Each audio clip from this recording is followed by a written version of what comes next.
Sugeng dalu rayu kang samya pinanggih. Kebetulan malam ini saya dan istri saya Heru Harjo Utomo dan istri saya Ajeng Dewanti ya mau njamasi pusaka. Nah, mumpung suro belum tuntas. Kebetulan kami sudah sejak 1 atau 2 tahun yang lalu selalu menjamasi pusaka sendiri. Kebetulan ini warisan dari bapak kami, dari kakek dan seterusnya. Dan ini adalah bagian dari nguri-nguri budaya. Saya menyebutnya sebagai praktikal kapitayan. Maaf, bukan klenik, berbeda. Sebab kalau kita bicara kapitayan itu kata dasarnya adalah Toyo, Sang Hyang Toyo atau yang Maha Tunggal. Dan itu konon merujuk pada Tuhan, Sang Pencipta alam dan seisinya. Nah, berhubung keris itu adalah salah satu praktikal kapitayan, maka juga ada kaitannya dengan substansi dari kapitayan itu sendiri, tentang ketunggalan. Nah, kalau begini kan dipisah, ini curiga, ini warangka. Nah, ketika disatukan namanya keris. Nah, pamoring kawula Gusti atau dalam surat Widotomo diistilahkan sebagai roroning atunggil. Begitu itu, relasi antara insan dan Tuhan yang disimbolisasikan oleh keris. Makanya ini semua adalah tradisi warisan budaya dan bukan klenik. Secara sekilas memang ada yang mengkategorikan sebagai klenik, tidak. Sangat berbeda. Coba kita mengerti dulu kapitayan itu. Maka di situ tidak ada klenik. Begitu. Kalau klenik UNESCO itu terus bagaimana? Padahal keris sudah diakui UNESCO. Masa UNESCO, sebuah lembaga internasional, juga mau dikafirkan? Gimana? Begitu loh. Apakah, kita merujuk ke agama. Apakah Nabi Muhammad itu tidak punya pusaka? Punya. Salah satunya konon adalah pedang Zulfikar, pedang bermata 2 yang diwariskan pada Ali. Sama orang Jawa pun punya, namanya keris dan lain sebagainya, tumbak dan seterusnya. Kenapa toh dinamakan pusaka? Karena ada kaitannya dengan pustaka. Saya kira pustaka berkaitan dengan teks. Kalau pusaka dengan benda, dengan simbol. Begitu. Jadi ini semua sebetulnya adalah pengetahuan, tetapi disampaikan dengan cara perlambang. Begitu. Jadi kalau kita tak mengerti substansi, ya jangan asal menghakimi, klenik, sesat, bid'ah. Tidak ada yang klenik. Ini bukan yang klenik. Kalau tahu maknanya, tahu rasonya. Nah, ini istri saya kebetulan juga hobi dengan pusaka. Coba bisa jelaskan pusakanya? ini adalah pusaka-pusaka peninggalan ayah saya, dan sebenarnya bukan hanya ayah saya sendiri, cuman sejarah pusaka ini adalah dulu eyang saya, jadi bapak ayah saya itu punya banyak pusaka dan kemudian dibagikan ke anak-anaknya. Akan tetapi karena ini era modern ya, tidak semua anak itu mewarisi atau suka atau terpanggil lah. seperti itu. Atau nek orang Jawa bilang kuat ya, nyimpennya gitu, kalau dalam pasangannya gitu. Cuman kalau kita pakai bahasa modern ya itu terpanggil atau mau merawatnya, seperti itu. Akhirnya seluruh pusaka-pusaka sebagian besar itu diserahkan ke almarhum bapak saya, seperti itu. Nah, setiap malam satu suro sebenarnya papa saya itu selalu jamasi keris-keris ini. Sebenarnya tidak hanya ini, masih banyak lagi, cuman disimpan di suatu tempat seperti itu. Nah, masih ada lagi, dan selain keris juga, kalau orang Jawa itu juga percaya pada tombak. Betul. Ya. Jadi ada bukan hanya keris pusaka tapi juga tombak pusaka. Tosan aji. Nah, itu meliputi keris, tombak dan seterusnya. Nah itu dan selalu dibersihkan. Jadi sebenarnya kalau yang saya ketahui tentang keris ya. Mas ya, itu kalau pakai falsafah orang Jawa memang seperti apa yang bicarakan Mas Heru tadi. Cuman kalau mungkin kita mau mencoba memahami kebudayaan lebih dalam melalui perspektif modern, ya ini tidak klenik seperti itu. Karena menurut saya salah satu bentuk keris itu selain satu identitas, yang kedua ketika membersihkan keris ini juga kita mengingat leluhur-leluhur kita. Betul. Seperti itu, atau nilai-nilai hidup. Nah, yang saya tahu seperti itu. Yeah. Nah, keris-keris ini sebenarnya adalah semacam kode atau kunci bahwa orang Jawa atau mungkin di kebudayaan lain ada bentuk yang berbeda juga, bukan hanya keris. Cuman ini ada punya nilai-nilai hidup yang memang harus kita hidupi seperti itu. Nah, keris-keris ini kalau yang ada di sini, kalau papa saya itu tidak memberikan nama atau apa semacamnya, cuman ada beberapa penjelasan yang ini yang tinggi ini itu sering dikatakan keris galak ya. Iya toh? Bukan. Sing galak kingki ya. Iya. Yang ini dikatakan keris galak seperti Betul. itu. Saya tidak tahu kenapa. Ada yang jadi keluarga saya mengkategorikan ini sebagai pusaka yang galak atau pusaka yang panas. Nah, sebenarnya menarik sekali kenapa bisa dikatakan keris galak gitu kan, atau pusaka yang panas, kalau disatukan yang lain bisa tempur gitu kan. Ini juga bukan, menurut saya juga bukan mistis gitu, tapi semacam narasi. Mungkin ada cerita yang lebih besar di balik pertempuran itu. Nah, seperti entah itu dulu pernah digunakan bertempur atau apa historisnya seperti itu. Nah, itu masih butuh penelitian lagi memang untuk diungkapkan lebih jauh. Nah, kalau yang ini, yang pendek ini kalau secara narasi, kalau papa saya bilang ini dari Mangkunegaran. Jadi ini milik eyang putri saya sebenarnya. Kebetulan eyang putri saya ya dekat-dekat lah dengan itu, Mangkunegaran, Solo seperti itu. Nah, ini kalau dibilang cundre. Jadi betul. Setiap perempuan Jawa bangsawan itu dulu katanya, terutama prajurit atau istri bangsawan itu selalu diberi semacam pusaka cundre seperti itu, sebagai simbol bahwa kalau tidak salah itu harga diri. Jadi mungkin kalau suatu untuk bunuh diri, suduk seliro. Iya, seperti itu untuk harga diri. Jadi kalau suatu suaminya terjadi sesuatu lalu kemudian ternyata ada nilai-nilai Jawa yang nilai-nilai Jawa yang tidak sesuai dengan keraton ataupun apa itu. Misalnya kisahnya Karna dan Surtikandi itu kan Belopati tuh, begitu Karna meninggal terus dia minta sama Patih Hadi Manggolo itu suruh minta sirih. Aneh deh, karena itu minta sirih mau mati ya. Tapi untuk nginang lu, bukan untuk apa-apa begitu. Berhubung tua kan dia celat, lalu nyebut sedah. Basa kromonya sirih itu kan sedah. Lah Surtikanti panik dengernya sedo. Nah, akhirnya suduk seliro untuk membuktikan kesetiaannya pada suami. Mulia sekali. Ya itu, seperti itu.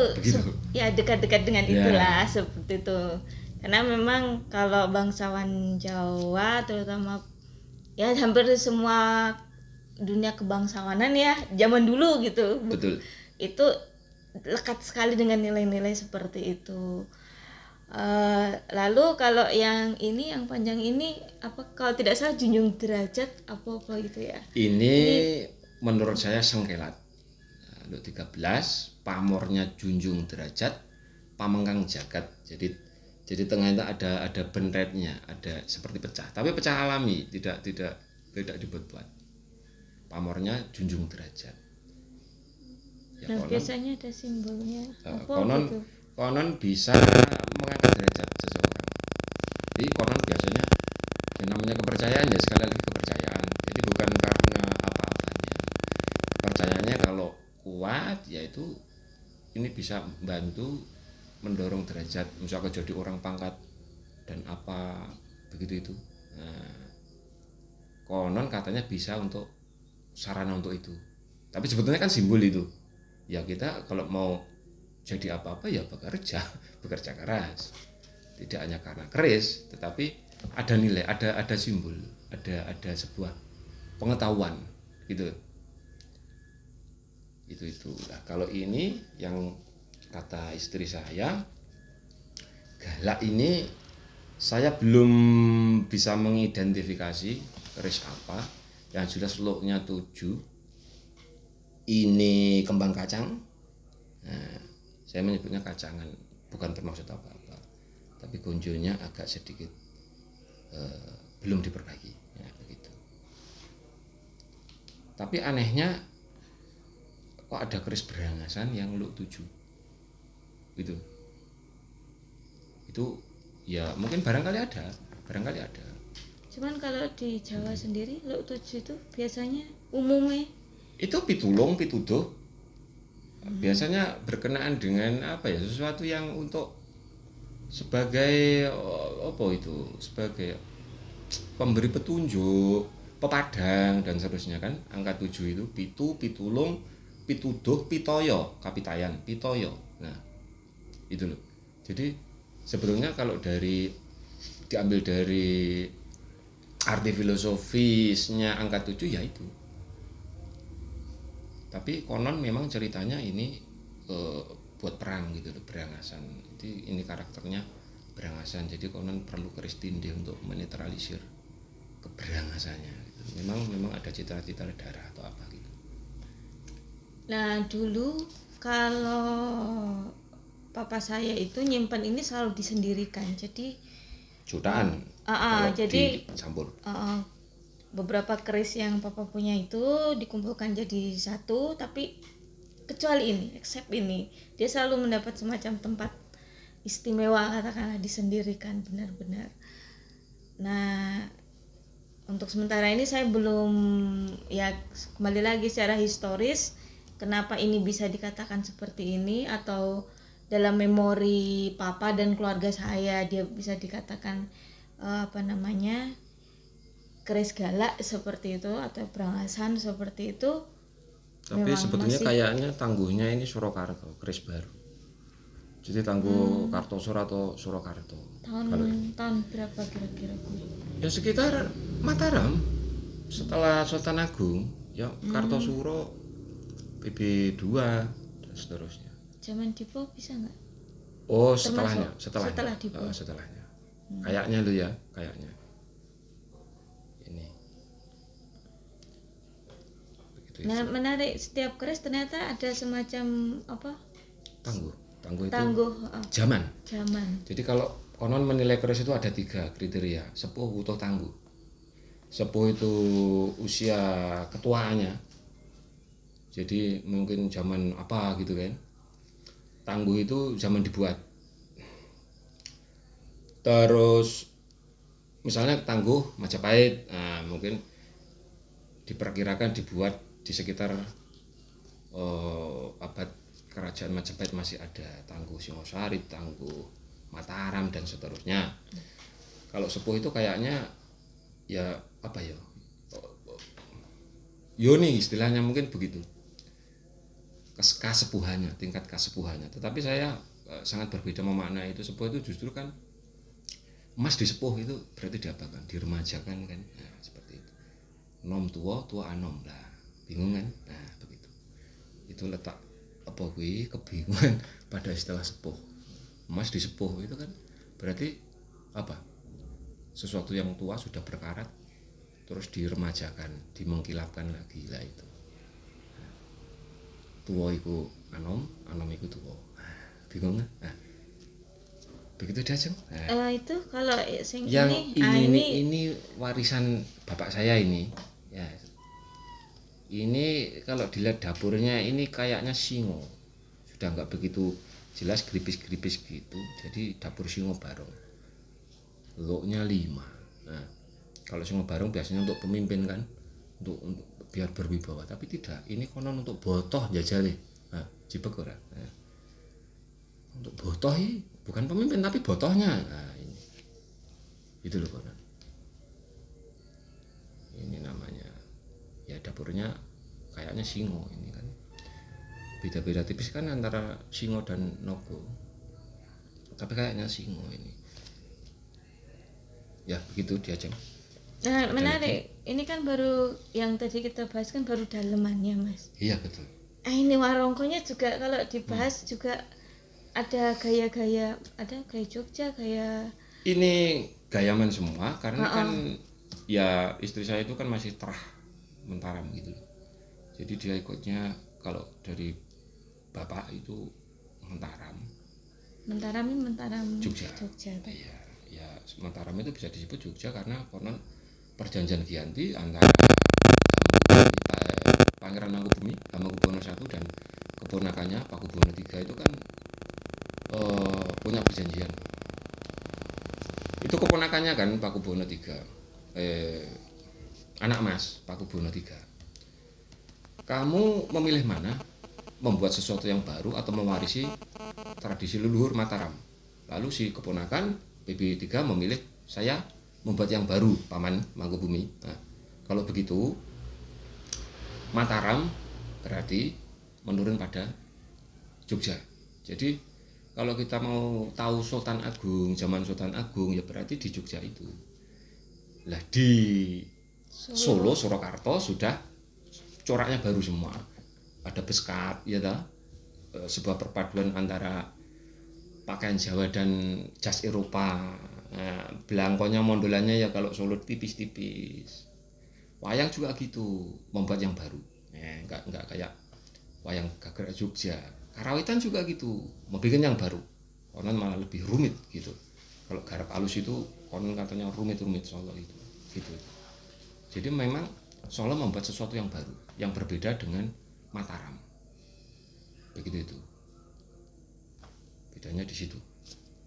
Ini apa? Warongkonya kerise Kamardikan ini. Kamardikan. Ada loh keris Kamardikan itu ada kan. Jadi ya kayak apa ya, modern pasca kemerdekaan. Pasca. Iya.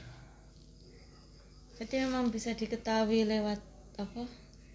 Bentuk sama nuansanya. Betul.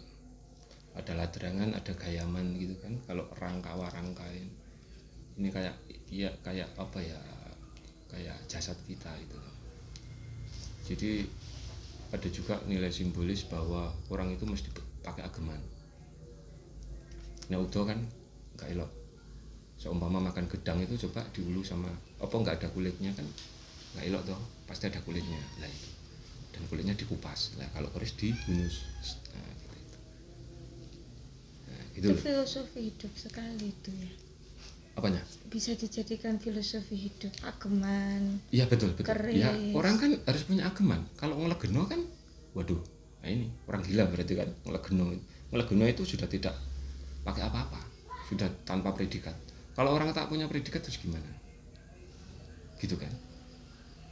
Ya, ageman itu bisa macam-macam, bisa agama, bisa Budaya. ideologi politik, bisa macam-macam kan.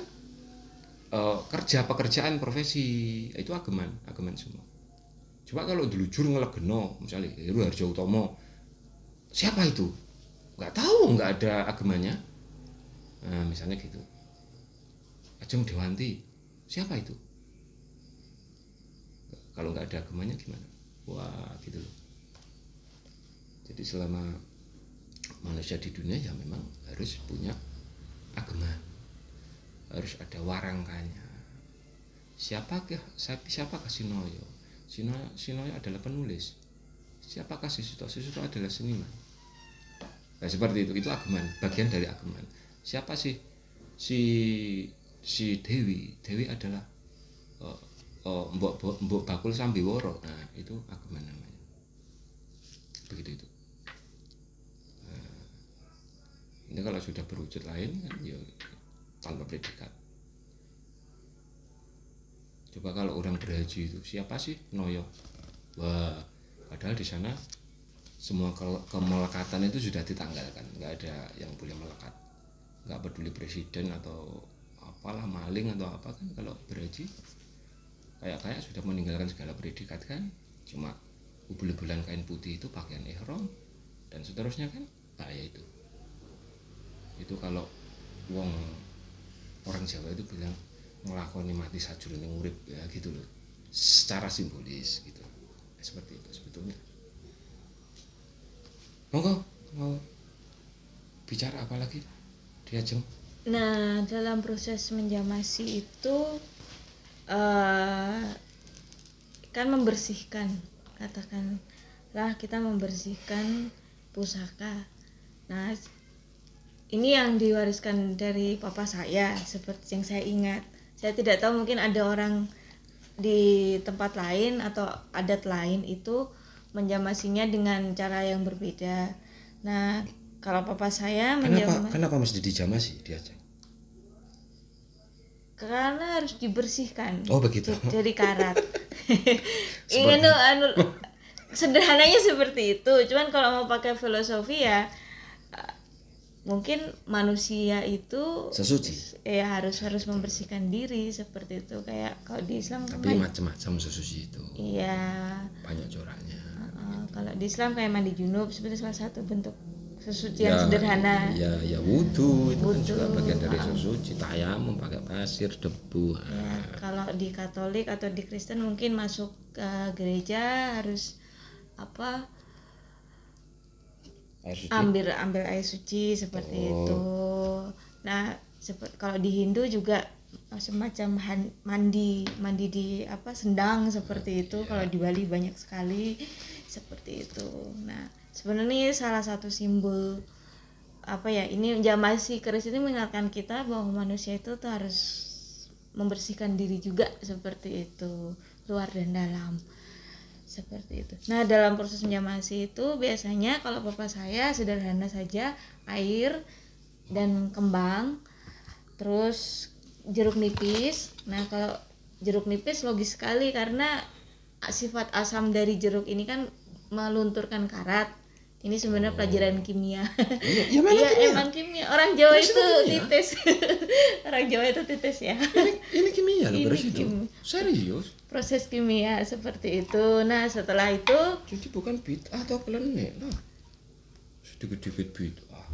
Iya, ini pelajaran kimia. Coba tanya guru kimia kalian. Seperti itu. Masa UNESCO mau kalian sesatkan seperti itu. Nah, setelah itu setelah semuanya dibersihkan karatnya, kita kasih 2 gitu. Ada 2 minyak. Yang pertama itu misek putih.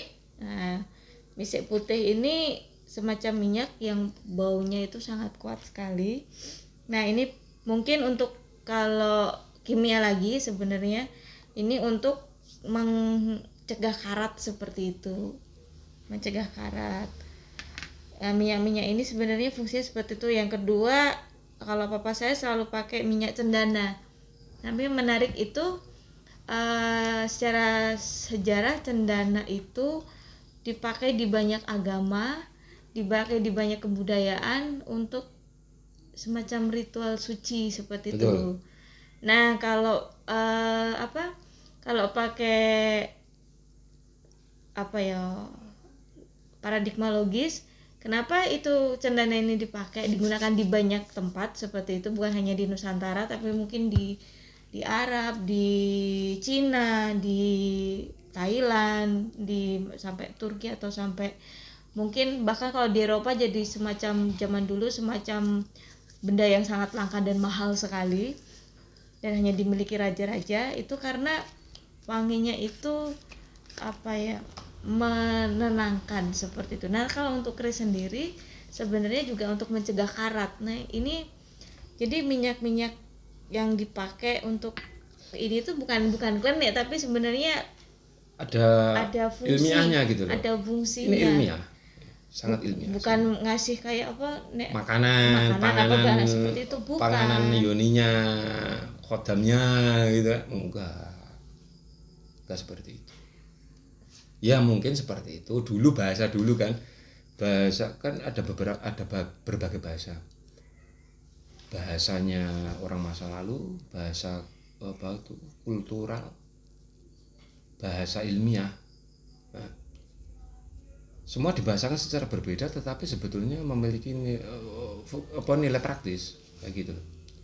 Ya kalau diilmiahkan ya itu mencegah karat, membuat lebih awet dan membuat harum, atau mungkin pampornya lebih kelihatan lagi. Iya, minyak membuat kelekuk-kelekukan pamornya itu jadi kelihatan. Gitu sebetulnya gitu loh. Kalau bahasa sekarang ya mungkin lebih glowing seperti. Ya sebetulnya tidak bisa disalahkan juga, tidak bisa dibid'ahkan juga kalau orang ada yang percaya bahwa minyak ini adalah panganan, makanan si kiai ini itu yang jaga pusaka. Nggak bisa disalahkan juga karena memang bahasa kan itu. Toh kan semua sama. Ada fungsi praktisnya di situ. Nyi Roro Kidul misalnya, orang percaya dia ada, ya nggak ada yang salah. Kalau kata Wittgenstein itu seorang filosof analitis, itu language game namanya. Jadi setiap komunitas punya bahasa sendiri. Jadi kalau ada orang dari komunitas lain lalu mencoba menghakimi, itu namanya sudah tidak nyambung. Wong language game-nya sendiri-sendiri.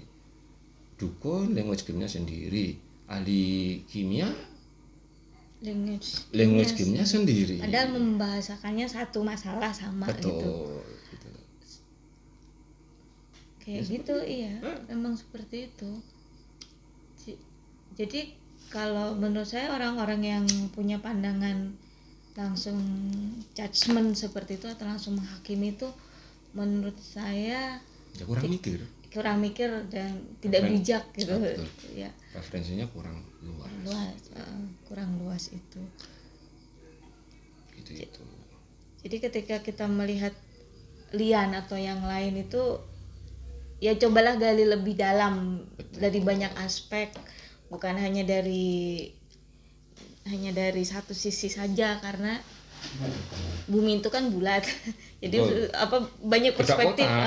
Iya. Jadi bisa dilihat secara perspektif seperti kalau kota kan mentok-mentok. Iya kan? Mau lurus mentok, jebret. Mau nganan mentok, jebret. Nah, itu kalau kota. Dunianya orang, biasanya orang-orang yang suka cepat menghakimi itu kan kota gitu. Jadi yang mentok-mentok sana, mentok sini ya gitu.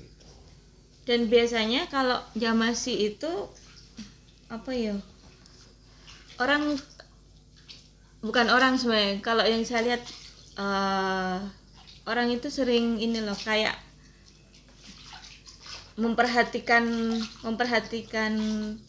Jadi begini, seperti memperhatikan menggosok metalnya seperti itu sebenarnya juga semacam, kalau aku tidak tahu, seperti pergi ke museum. Kalau menurutku loh, seperti pergi ke museum terus kita melihat sebuah lukisan yang indah dan kita menikmatinya sebenarnya. Itu kelangenan namanya. Iya kan? Kelangenan, orang Jawa mengistilahkan itu sebagai kelangenan. Sesuatu yang disayang banget gitu. Itu namanya kelangenan. Orang punya kelangenan apa bisa toh? Enggaknya keris. Burung. Nah, modeni kan kelangenannya burung. Terus kelangenannya ada yang mobil, motor, ya macam-macam namanya kelangenan. Sesuatu yang sangat disayang. Jadi jangan sedikit-sedikit ketika lihat orang menjamasi keris itu cuman membersihkan aja seperti itu, tapi sebenarnya tidak, karena ketika menjamasi keris itu juga mengolah rasa juga sebenarnya. Iya, betul. Namanya kelangenan nanti kalau tergores atau apa kan, nah seperti itu kan. Apalagi kalau keris lama, apa kadang-kadang ini metalnya kan tidak sekuat metal baru ya, apa besi baru. Ya. Nah kalau tidak hati-hati seperti itu, ya itu seperti tergores, pamornya patah, bisa hilang. rusak, bisa Seperti itu. Kan ada loh itu alat untuk mengukur logam itu, dan konon juga di apa itu diambil untuk sampel kan, diteliti, bisa diperkirakan sebetulnya itu dibuat sejak kapan, zaman apa gitu kan. Konon katanya di situ tangguh, itu tidak ilmiah gitu loh. Banyak juga keris konon tangguhnya Majapahit, ternyata setelah diteliti pakai alat modern itu, wah enggak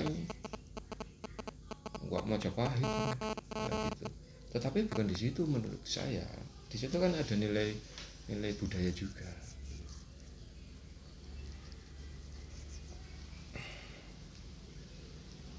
Tangguh, sepuh, utuh, tangguh. Oh iya, utuhnya itu keutuhan keris. Kalau sudah ada yang keripis atau patah kan, ya ini sudah tidak bisa untuk apa itu biasanya kolektor tidak mau lagi.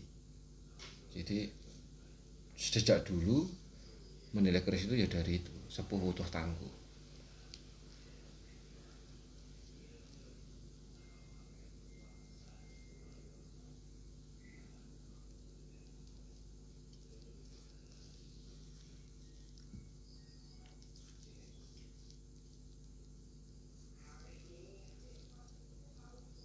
Ya ini juga salah satu syarat kelengkapan seorang lelaki Jawa di masa lalu kan. Idealnya lelaki itu harus memenuhi kriteria tertentu. Salah satunya adalah punya keris curigo kan. Yang pertama itu garwo. Nah, garwo itu istri. Yang kedua wismo itu rumah. Terus yang ketiga itu turonggo itu kuda, kendaraan. Nah, itu. Kalau sekarang kendaraan. Terus kukilo itu burung. Nah, biasanya perkutut kalau di masa lalu. Yang terakhir ini curigo. Nah ini konon menjadi syarat kelengkapan seorang lelaki Jawa. Wah boten ya.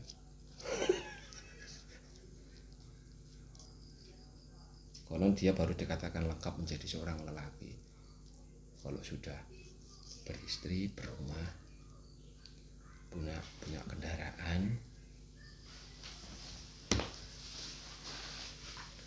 terus punya burung piaraan, terus punya keris atau punya pusaka lainnya.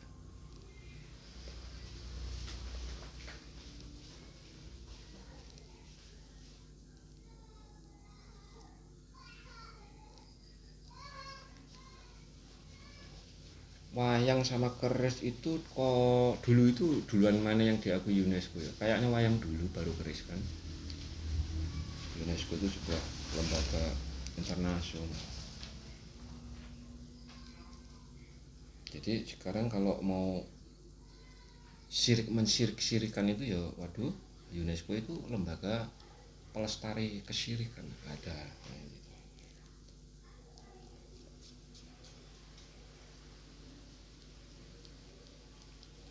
Praktikal kapitayan. Jadi kapitayannya tidak murni ada sisi teoritisnya, juga ada sisi praktisnya. Salah satunya sisi praktis ya seperti ini, pusoko, semacam pusoko dan seterusnya.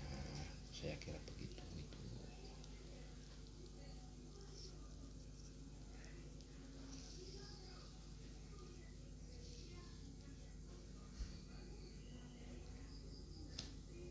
Dan kalau saya pribadi memang pusaka, ketika dia masih pusaka itu ya seperti yang saya bilang tadi, seperti mengingat apa ya, sejarah siapa kita. Betul. Terus kemana kita mau berjalan, terus kemana kita akan pergi nanti.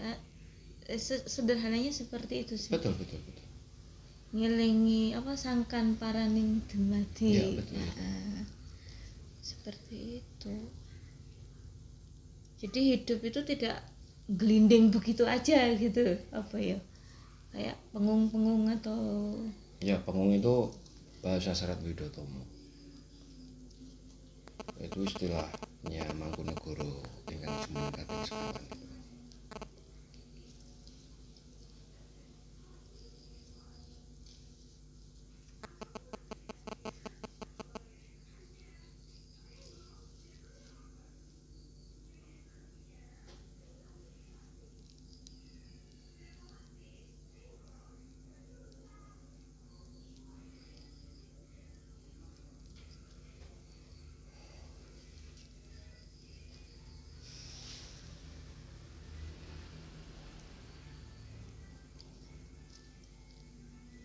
Dan ada orang yang sangat suka keris, seorang kolektor, itu juga konon yang diambil nilai historisnya kan, barang langka, ada nilai estetis, nilai historis, dan mungkin nilai ekonomis. Nah seperti itu.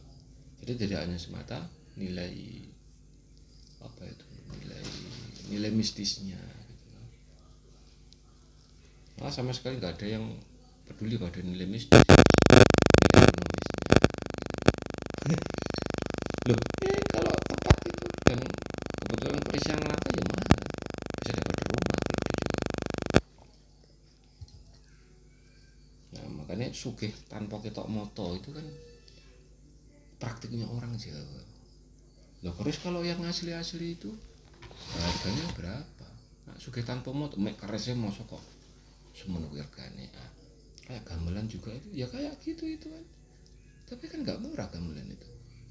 Nah, tapi agak gitu kalau itu apa itu mahal dan seterusnya.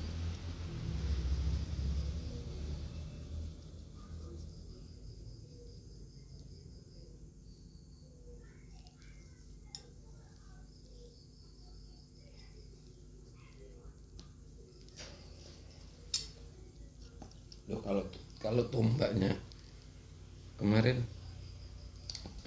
ada toh? ada tapi tidak di bawah. Oh gitu, ada tombak juga. Biasanya kalau tombak itu nek zaman dulu dipasang di pendopo sama songsong itu payung, pengayoman gitu kan, seorang pengayom dan seorang pelindung. Biasanya dimiliki teman, lurah, bupati gitu, raja. Ya seyogyanya raja itu kayak payung, bisa memayungi dan seterusnya. Ya ada artinya semua.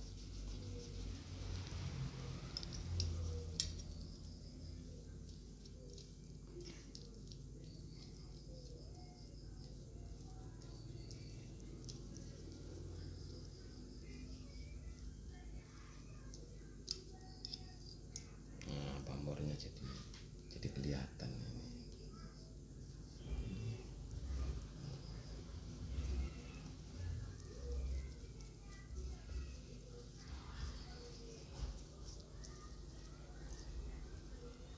sebenarnya kalau di masyarakat Jawa itu kalau mau lebih luas lagi bukan hanya keris yang kadang-kadang juga dibersihkan, kadang itu ada orang yang punya cincin terus ada batunya, itu filosofinya sebenarnya hampir sama seperti itu. Jadi bukan hanya klenik gitu loh. Jadi melihat hal seperti itu jangan cuman langsung itu beda Nggak ada praktiknya di zaman Nabi. Oh ada lah praktiknya. Ya, pedang Zulfikar itu kan pusaka toh, dan pedang lain-lainnya itu kan itu pusaka. Kalau bahasanya orang Jawa itu kan juga pusaka. Nabi Muhammad kan juga punya pusaka gitu loh. Dan pasti Nabi Muhammad juga membersihkannya. Ya otomatis. Wong karena polisi ataupun tentara pasti membersihkan pistolnya, itu otomatis kan. Jadi cara pandang yang seperti itu tuh sebenarnya membuat rumit sesuatu yang sebenarnya sederhana gitu. Iya.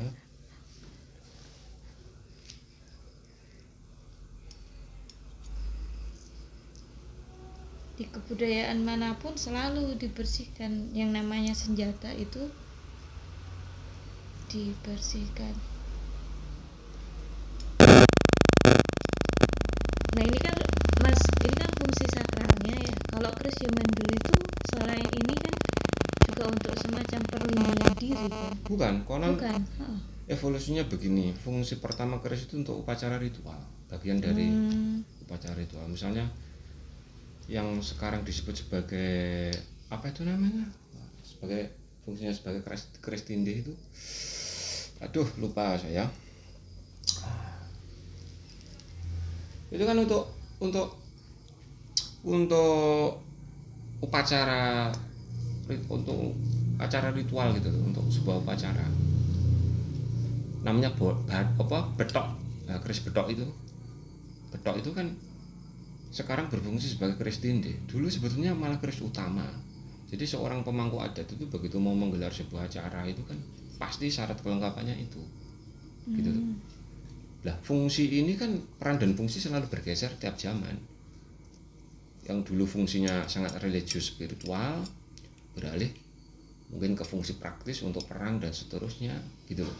Jadi selalu bergeser juga makna keris itu, mengalami evolusi.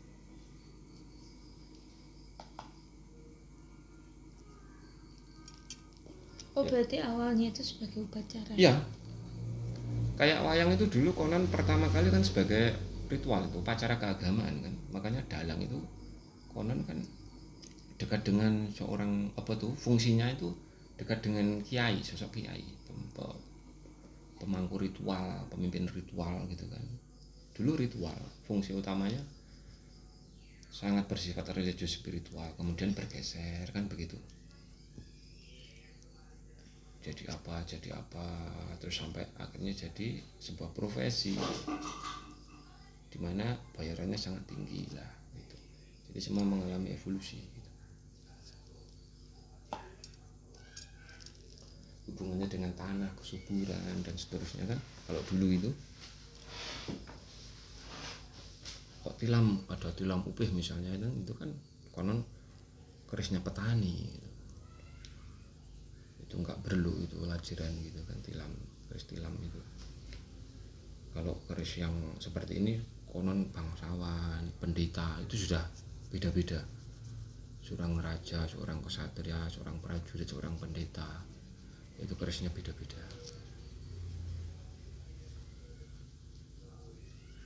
Kerisnya tani ya itu, kerisnya para petani itu tilam itu.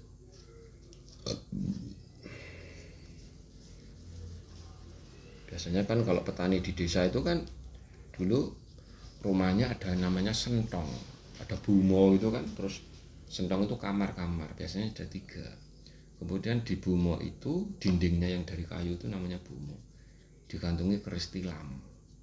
Kadang-kala juga diselipkan padi, beberapa untaian padi gitu. Nah seperti itu. Prasojo bentuknya tilam, tapi termasuk tua keris tilam itu. Ini kebetulan ada tilamnya tapi nggak dibawa.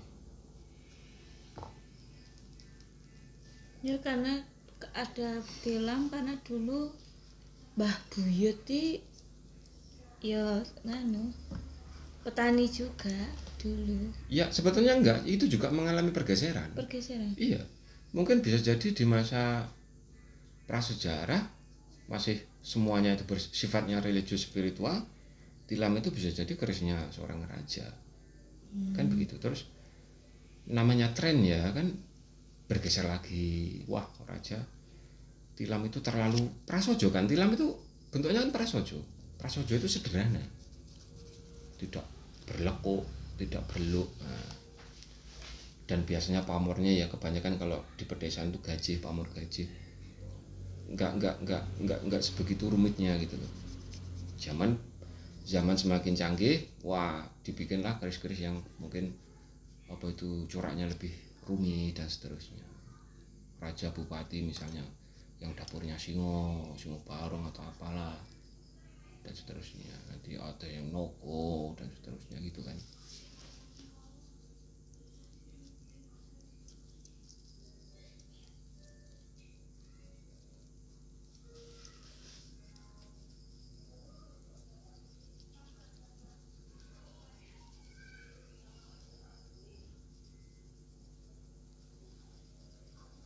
Ya istri saya ini nggak tahu sejak kapan dia itu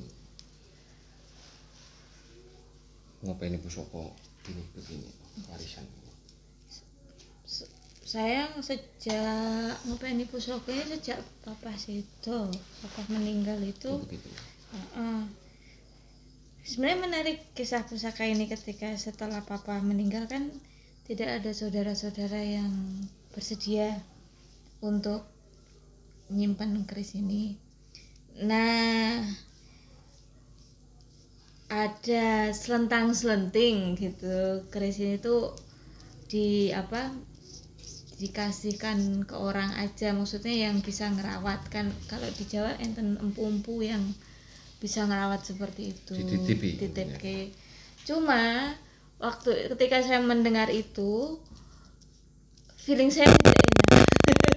Nggak tahu, feelingku tenanan gak enak. Karena ya wajar tidak sih saya curiga, karena banyak kan waktu itu tuh saya dengar kalau banyak keris yang dijual, banyak keris yang yang entah hilang kemana seperti itu. Nah, aku jadi gak percaya gitu loh sama empu-empu yang walaupun tidak semua ya, tapi ada kan yang seperti itu. Nah, ya sudah, akhirnya aku bilang ke mama, iki keris tetap di rumah, jadi kayak ke sopo-sopo, aku tak sing ngerawat, saya bilang begitu. Karena saya takutnya yaitu nanti kalau tidak ada yang ngerawat, identitas keluarga saya hilang seperti itu. Itu sih salah satu alasannya. Betul. Saya ngerawat ini. Nah, ada pertanyaan, ke perempuan mampu gak ngerawat keris? Ya saya tahu kalau ngerawat keris, saya terutama dengan keterbatasan pengetahuan saya tidak seperti lelaki ya, apalagi tidak seperti bapak saya yang benar-benar Jawa sekali gitu kan. Cuman waktu itu saya punya prinsip, nanti suatu saat juga akan ada, saya akan tahu kalau ada orang yang benar-benar bisa ngerawat keris itu, apa ya jenenge pulong kuat dan tidak gitu loh. Seperti itu. Jadi menarik juga, orang Jawa itu kadang-kadang memberikan sesuatu itu ketika jodoh-jodohan apa piye gitu loh, ya, maksudnya cocok. Seperti itu, ketika dilihat orang ini bisa, ya akan diberikan gitu loh. Misalnya gini ya, ini keris berangasan ya. Kalau dipakai orang yang karakternya temperamental keras ya nggak cocok kan. Biasanya orangnya halus. Nah gitu loh. Sementara keris yang adem-adem itu biasanya untuk orang yang karakternya keras, temperamental gitu kan. Hanya panas ketemu panas ya, jutaan aja gitu itu. Konon seperti itu. Ya seperti itu. Jadi memang ada hubungannya dengan psikologi, bukan? Karakter manusia, karena konon kan ini meteor kan dulu katanya gitu loh, konon kan meteor. Makanya ilmu astrologi itu kan hubungannya manusia dengan bintang-bintang planet kan. Nah ya itu. Ini kita bicara kimia lagi, tapi kalau mau difilsafatkan ya ini jagat gede jagat cilik itu. Kita itu manusia kan jagat cilik. Dan alam gumelar ini jagat gedenya. Saling mencerminkan. Jadi jagat gede ini ya tergantung jagat cilik. Seperti itulah filosofinya. Makanya kan astrologi ilmu perbintangan lho, apa hubungannya sih bintang ning langit kono karo menungso, atake menungso gitu. Piye? Nah, demikian juga keris, karena dulu konon kan dari meteor gitu loh. Itu yang jatuh ke bumi gitu. Nah, seperti itu. Jadi ya itu kenapa aku ngerawat atau ngerumah keris itu. Nah di keluarga aku itu juga bukan hanya aku aja yang melakukan hal yang sama. Jadi saudaraku yang ada di Jogja itu juga melakukan hal yang sama, tapi bukan keris dari ya keluarga bapaknya seperti itu juga sama. Dia juga perempuan juga. Mbak Yune Heni. Sampai dong ketemu ya. Itu juga sama. Dia ku dengar juga ngerumat kerise keluarga nih bapak Betul. Tapi bukan dari Muntilan tapi dari Purworejo. Iya Purworejo nek ora salah. Pamor. Ada yang memang orang tergila-gila keris itu karena pamornya. Seni rupa banget gitu. Kan alami.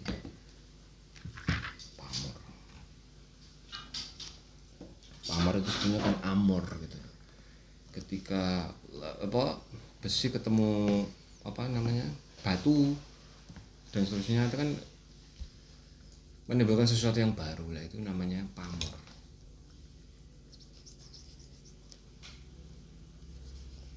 Logam ketemu sama kalau keris itu, nah itulah pertemuan, namanya kan pamor. Amor menghasilkan corak-corak atau motif-motif di keris itu.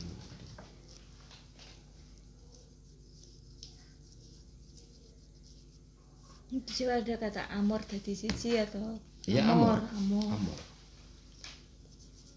Pamoreng kawula Gusti. Nah, itu.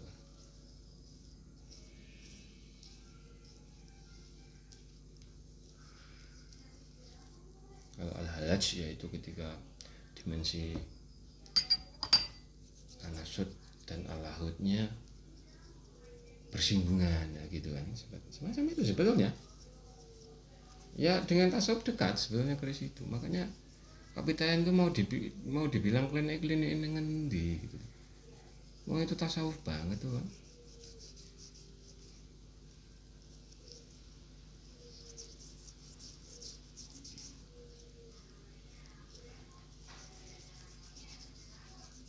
Tapi keris yang paling mahal itu keris Dayanti.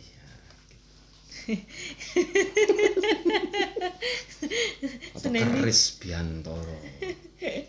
Gitu kan. Tapi sangat aneh loh, keris itu sebetulnya sejak abad berapa? Apakah itu pengaruh juga dari Katolik? Keris, Jesus Christ. Keris, ya. Ini saka Kristus toh. Lah ya gue toh. Nek basa Yunani Kristos. Aris. Kok keris?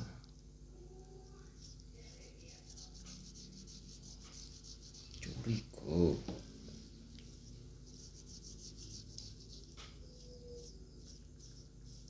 Kenapa bisa dikatakan warongko manjing curigo? Ada filosofinya. Ya itu laut nasut itu. Jadi ini kan pertemuan, itu kayak relasi manusia dengan Tuhannya itu kan. Idealnya kan mereka harus membentuk satu kelengkapan jangkep, biar jangkep. Jadi kalau orang ateis gimana? Orang ateis itu kayak lihat orang kadok gitu. Iya toh, curigonya nggak ada. Ini ateis. Lah begitu loh. Simpelnya seperti itu.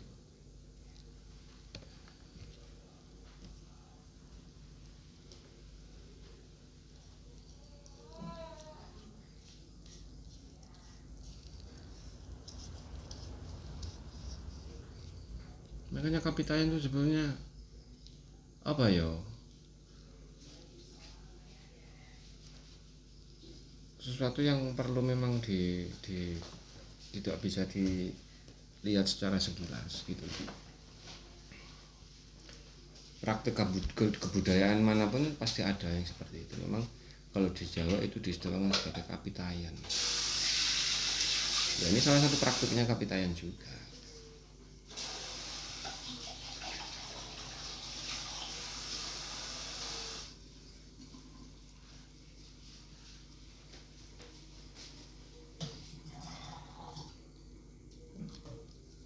Tapi kalau dibedah secara semiotis sangat menarik. Bedanya kalau orang lain itu pedang, dia di kebudayaan lain itu pedang kan.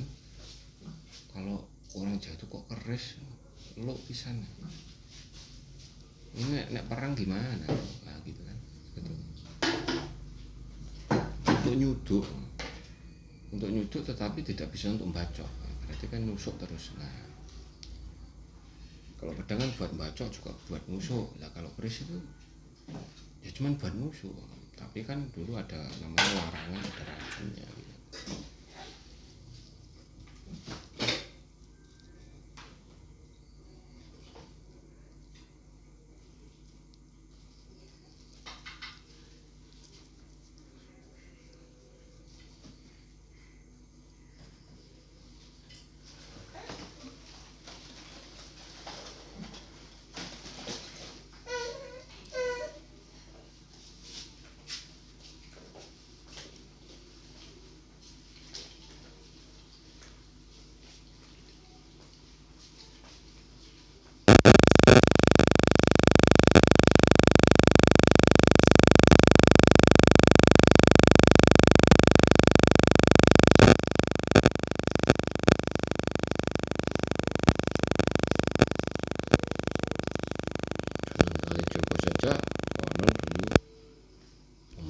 Memesan keris pada Empu Supo itu. Wali-wali juga punya keris. Sunan Giri Kolomunyeng. Kalau Sunan Kalijogo pesanannya ya Sengkelat sama ya Carubuk, ceritanya seperti itu. Wali-wali enggak keris ya itu.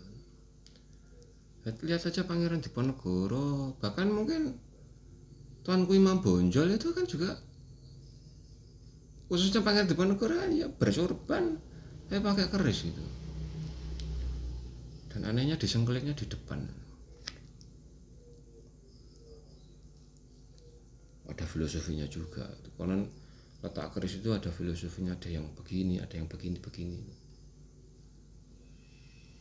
Kalau kendali Pangeran Diponegoro itu yang kelit keris di depan kan, aneh itu.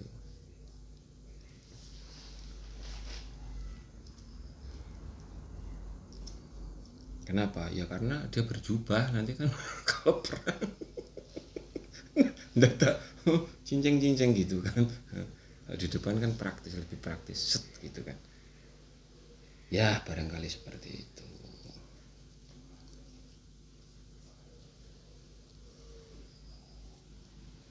Ini kalau Hegel ketemu juga ini. Demokritos ini materi kan, itu ketemu pakai fisika kan, ilmiah gitu. Demokritos yang kemudian dipakai oleh Karl Marx sebagai bahan menulis disertasi itu tentang materi ya. Ilmiah atau sebetulnya sebuah sintesis gitu. Tapi tidak seperti sintesisnya Hegel ini. Kalau bahasanya Hegel sebetulnya kan negasi, afirmasi, rekonsiliasi. Hegel, Fichte itu kan filsuf Jerman, itu tesis, antitesis, sintesis gitu kan. Nah dalam idealisme Jerman kan kalau sintesis itu sesuatu yang hasil gabungan kedua, Aufhebung diangkat jadi satu. Tapi tidak demikian dengan pamor. Apakah pamor itu sintesis? Ternyata bukan ya. Gitu. Iya kan? Terus itu kan perpaduan itu. Ya perpaduan kan ketemunya mungkin dua unsur yang berbeda, lalu menghasilkan apa yang disebut sebagai pamor. Nah, itu.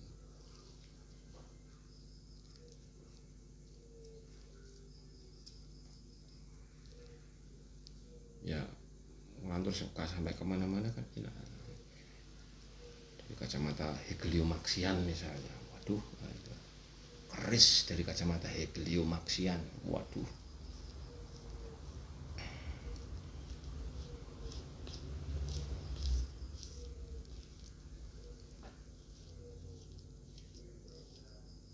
Ya materi itu kalau Karl Marx bicara infrastruktur, suprastruktur, waduh, ini masuk keris dengan filosofi keris gitu.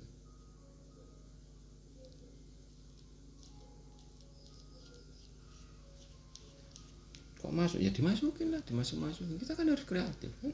Gitu. Karl Marx memang nggak pernah bicara keris kan? Ya tergantung kita kan, gitu.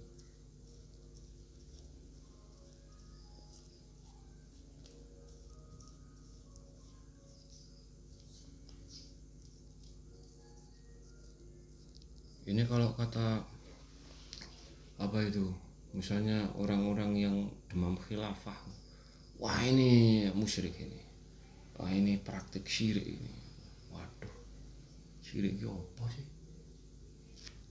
Kalau di Jawa itu adanya serik gitu. Serik itu kalau hati kita itu benci, cemburu, itu serik. Aku serik hatiku. Di Jawa itu loh serik itu. Kok ada bahasa syirik itu. Nah, berarti kan ketika orang ngejudge syirik, berarti kan dia benci toh, dia cemburu toh. Nah itu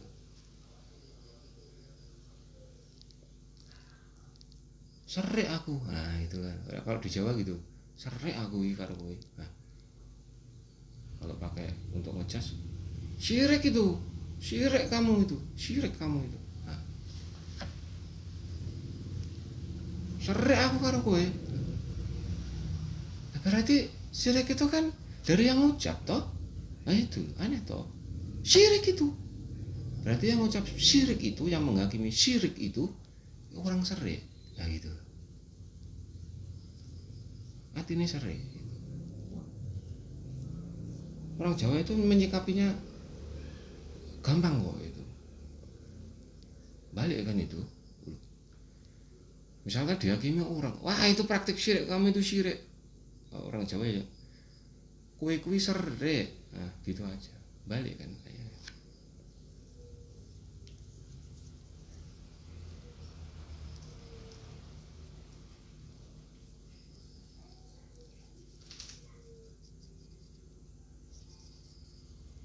Syirik karo apa? Serik karo apa? Kok dicemburoni, kok disiriki. Aduh.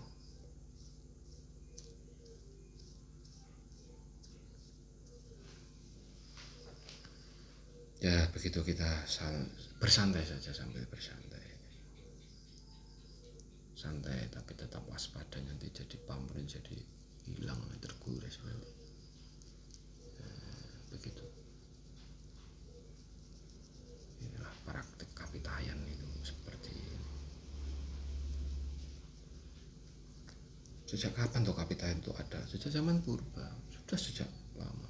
Sama pertanyaannya, keesaan Tuhan atau upaya apa sebagai keyakinan akan Tuhan yang itu sejak kapan?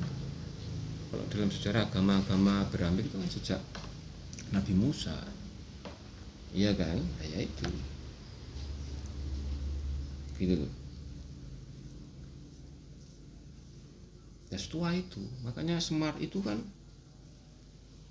seorang lambang kapitayan dan praktisi kapitayan par excellence itu, Semar itu kan. Jadi kalau mau tahu kapitayan itu apa? Ya Semar, lihatlah, tengoklah, kupaslah Semar. Itu kan.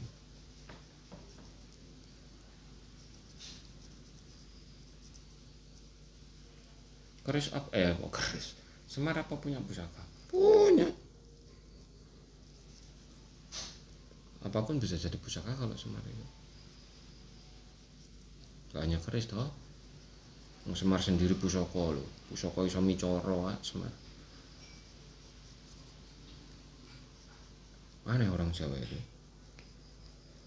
Ya sebenarnya manapun kalau masyarakat apa tuh tradisional ya memang aneh kalau mau mengkaji itu manapun lah. Kalau saya kebetulan bahas yang pokoknya Jawa ya karena memang dilalahnya terlahir di Jawa. Kalau mungkin terlahirnya Bali, bahas Bali. Kalau lahir di Makassar mungkin bahas Makassar, budayaan Makassar, Bugis atau apa gitu kan. Ya gitu, simpel saja. Wong di setiap kebudayaan ada kan itu namanya. Kalau dulu itu namanya perennialisme, filsafat perennial itu kan dalam setiap tradisi dan kebudayaan ada. Lah wong dulu itu Gunadarma bangun Borobudur itu hubungannya dengan suku Maya apa itu kan. Arsitekturalnya kan mirip-mirip piramid. Nah, ya. Terus sama di Mesir itu. Nah, itu loh. Itu di setiap kebudayaan itu kan kayak gitu itu ada tau. Di Jawa mungkin beginian ada, di Bali ada, di Makassar ada, Madura ada kan. Namanya itu persinggungan. Memang konon katanya itu asalnya dari Nusantara jajali. Asalnya kok Nuswantoro. Profesor Santos itu kan yang nulis tentang Atlantis itu konon neng lor Pekalongan nih jajali piye ngono kuwi. Profesor Santos itu iya. Yang itu kalau kata Profesor Santos itu kan sejarah masa lalu masyarakat Atlantis. Jadi Dworowati itu letaknya di utara pantai utaranya Pekalongan itu Dworowati itu. Aneh kan? Itu yang menemukan Profesor Santos itu. Nuswantoro itu di utara Jawa itu. Namanya Pulau Atlantis itu. Sebuah peradaban Atlantis, sebuah peradaban yang konon sudah sangat maju dan canggih. Jadi kalau ngomong itu tidak pakai bahasa tapi telepati ya. Coba. Konon seperti itu loh masyarakat Atlantis itu. Medeni nek kabeh telepati. Waduh, kayak wali ya. Iya, tanpa bicara itu. Kayak Rumi sama Samsi Tabrizi itu. Hanya pandangan mata ya coba. Waduh, pakai telepati umat ini. Ya konon seperti itu loh. Masyarakat Atlantis itu konon gitu loh. Dan itu konon kalau cerita Profesor Santos peradaban itu hilang karena tsunami, gunung meletus, tsunami dan seterusnya. Aneh banget kan? Dworowati, kerajaan Dworowati itu lor Pekalongan nih jajali. Terus Manduro itu di Madura sono, di Madura. Aneh kan itu. Jadi kalau mau bertemu Prabu Kresna itu di Pekalongan sana. Karena Dworowati di sana kan. Dworowati kan lawangi jagat oh. Dworo Wati ya bumi. Begitu. Saya tadi berkisah tentang banyak hal ini.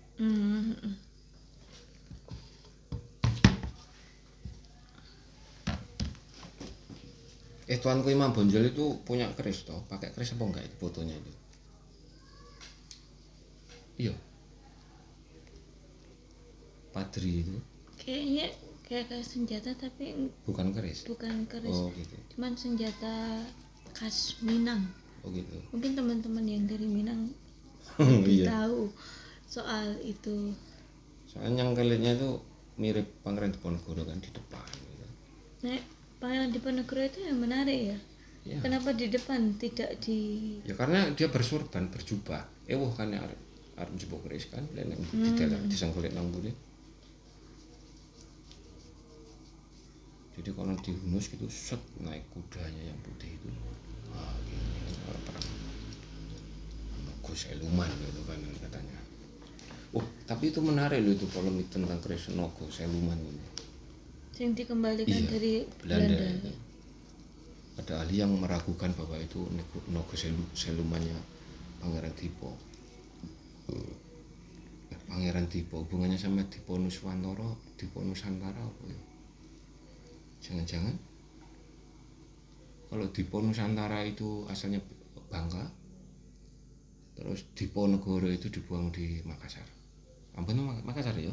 Makassar. Aidit itu kan namanya Dipo Nusantara atau nama Nom de Guiranya itu, nama bawah tanahnya itu kan Dipo Nusantara, Dipa Nusantara. Jadi istilah Nusantara itu sudah dipakai kaum komunis Indonesia sudah lama. Aidit aja Nusantara kan. Ayo. Mana itu? Dalam sejarah yang pakai nama Indonesia nama Indonesia sebagai partai pertama itu ya GUI. Kaum kelompok PKI. Iya, maksud saya kan sangat bingung lah, gitu. PKI apa piye? Komunis sedikit-sedikit anti feodalisme, kalau enggak gitu anti agama gitu. Tapi kan elit-elitnya coba Dipa Nusantara.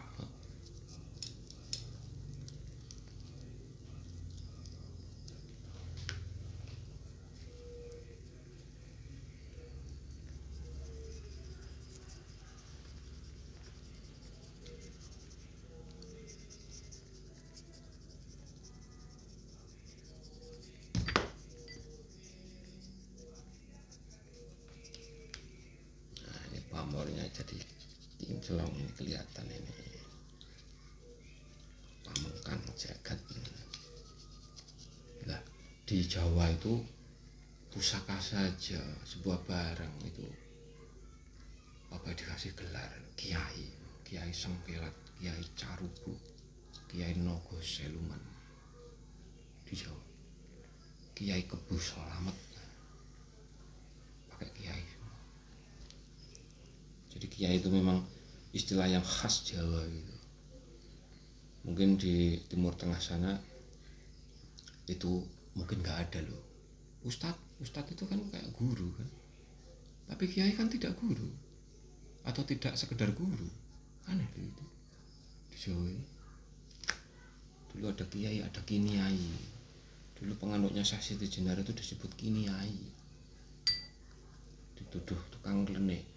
Lalu disebut sebagai Kiniai untuk membedakan dengan Kiai.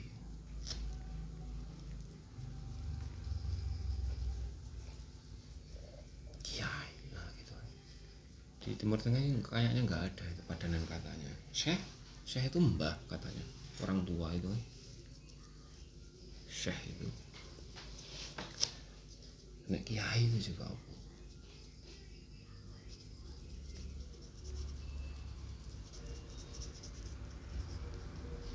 Al-Ustadun, guru kan itu.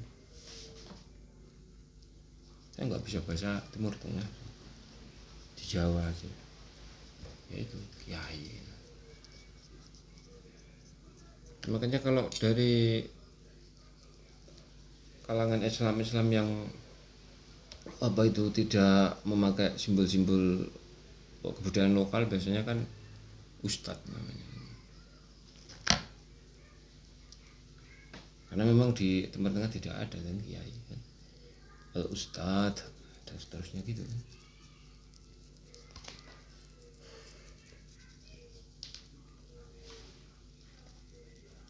Jadi apakah bisa dikatakan bukan hanya simbol pengetahuan tapi sesuatu yang lebih ya, contohnya pusaka itu kan disebut Kiai juga. Itu sesuatu yang mungkin dijunjung, sesuatu yang dihormati atau apalah.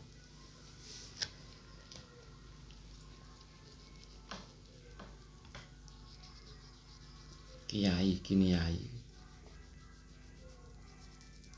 Orang Kristen pun ya menyebut istilah Kiai juga. Jadi itu memang sebetulnya khas Nusantara istilah itu. Kiai Sadra. Betul. Jadi Jawa. Khusus Kristen Jawa ya. Kalau Kristen sing liyane mungkin enggak, karena ya Jawa apa tuh basicnya Jawanya kuat. Jadi ya Kristen Jawa. Kristen Jawa. Jadi ya dipanggil juga Kiai. Karena itu istilah Jawa, pusaka saja namanya kiai kan. Kiai Sengkelat, Kiai Carubu, Kiai Berongot Setan Kober, Kiai Joko Piturun.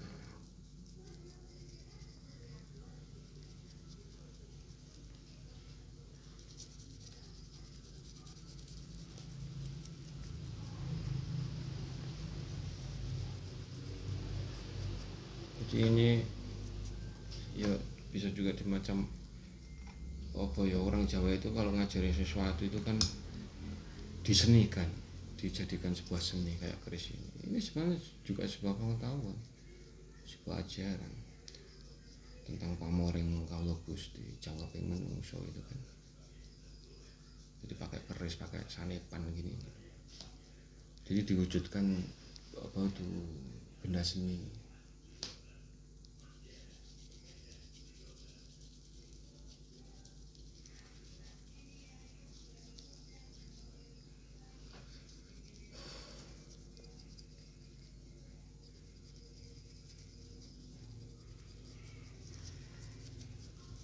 Kalau dalang-dalang itu pasti keris, kolektor keris juga tuh.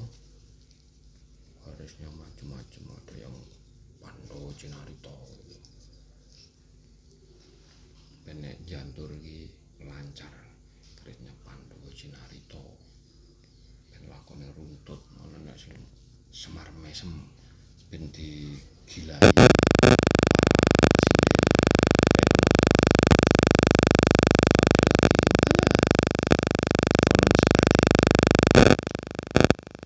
Tapi yang menarik ada sebuah perbedaan antara lelaki dan perempuan. Seperti saya tadi bilang kan, kalau perempuan cundrik. Iya toh? Iya, cundrik. Karena warisan dari neneknya, dari galur putri. Cundrik. Kalau lelaki keris ya. Ada perbedaan. Kalau cundrik itu lebih ya sesuai dengan postur tubuh perempuan sih nek menurutku. Ya. Lebih tidak sepanjang keris untuk laki-laki seperti itu. Tapi lihat bentuknya kan lebih loh, kayak wongis loh. Beda kan, lebih kayak lebih kejam gitu kan. Judes gitu kan. Iya toh? Lihat bentuknya cundrik ini kan. Iya toh? Kayak medeni, lebih medeni kan sebetulnya. Nusuk gitu. Kecil lah medeni itu. Bentuk lihat toh. Iya kan? Bandingkan dengan kerisnya. Iya toh? Ini kan enggak menakutkan kok. Kalau keris lo itu kan, iya toh? Nah kalau cundrik ini kan menakutkan kan, lebih menakutkan gitu. Padahal lebih kecil toh. Tinggal nusuk gitu. Itu mungkin karakter perempuan. Betul. lebih apa ya, mungkin di Jawa itu tanpa babi bu itu mah ya itu kan, langsung ibarat orang langsung gitu lah ya, seperti itulah. Kalau lo ini kan lelaki suka ngobrol gitu kan, meliuk-liuk gitu, mau nikah saja muter-muter gitu, ngajak nikahi misalnya. Ini lo lelaki Jawa kan seperti itu, ngarep ngajak kawin gitu tak pakai ngomong muter-muter, ngeluk-ngeluk, bengkang-bengkong, ngiwot dengan bingungi. Nah perempuan itu sebetulnya dilihat dari bentuk cundrik kan lugas, kayak tinggal nusuk. Tapi kenapa dalam kesusastraan yang di perempuan justru digambarkan diam, aneh, koyok kenyo tinari kromo misalnya. Ayo kenyo tinari kromo, perempuan diajak menikah, ternyata apa itu, diem aja. Jadi perempuan Jawa itu diem gitu, nggak ngiyain juga nggak nolak. Aneh tuh, kok Derrida bingung ya kan, tidak bisa diputuskan. Padahal kalau dilihat dari cundrik tidak seperti itu.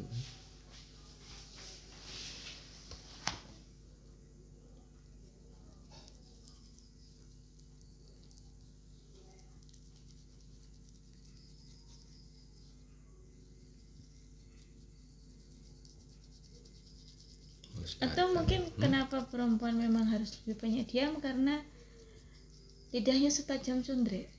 Apa? Apa? Juga selicik. Maksudnya? Tidak setajam cundrik. Ya maksudnya kan tadi sampean bilang kalau ini kayaknya lebih mengerikan gitu kan. Iya, makanya perempuan Jawa bentuk kan lebih mengerikan tuh sebenarnya. Makanya perempuan Jawa selalu dicitrakan diam itu karena menahan lidah seperti itu supaya tidak bicara yang tajam gitu atau mungkin itu. Mungkin loh. Jadi kita kalau di Jawa itu kan emansipasi itu sebetulnya bisa dipertanyakan ulang. Sebetulnya kalau kalangan tuntutannya kalangan feminis itu kayak apa sih emansipasi? Bukan justru emansipasi itu menghilangkan perbedaan, keunikan. Makanya kalau di Jawa itu ada perbedaan itu karena keunikannya itu.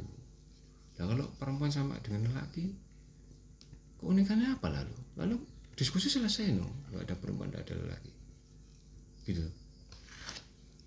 Makanya kalau Derrida itu equilibriumnya itu kan bukan kok emansipasi terus lelaki dan perempuan sama, tidak. Hubungan relasinya itu kalau kata Nancy Florida itu bahasanya apa itu? Organis yang paradoksal, relasi yang organis. Relasi yang paradoksal, relasi yang organis tapi paradoksal. Berlawanan gitu, berlawanan lelaki perempuan berbeda. Tetapi mereka tidak bisa dipisahkan, organis namanya. Kalau satu hilang, nggak bisa dijelasin, yang lainnya juga seperti itu.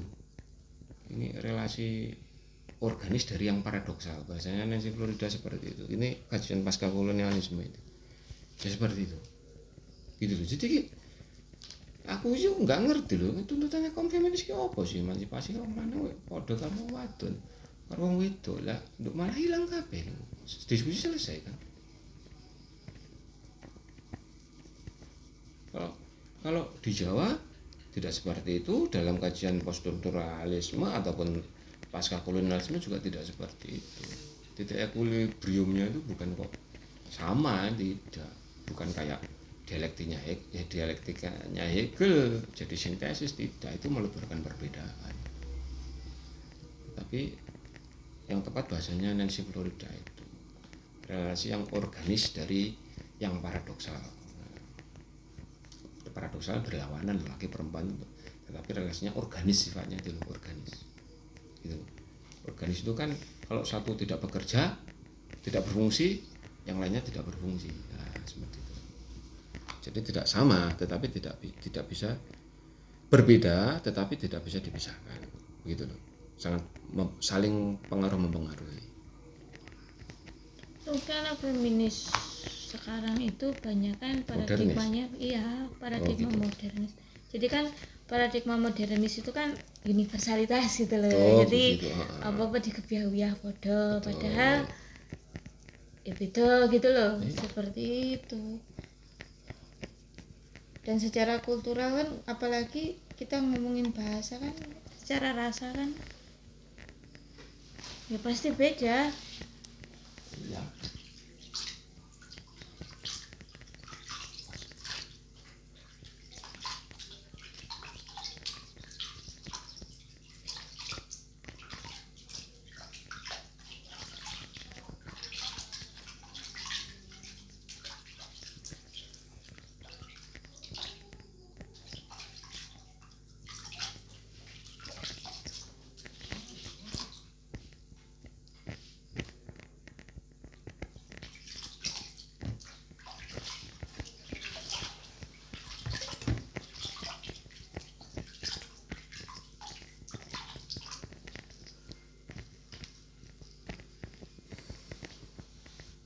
Mari kinclong.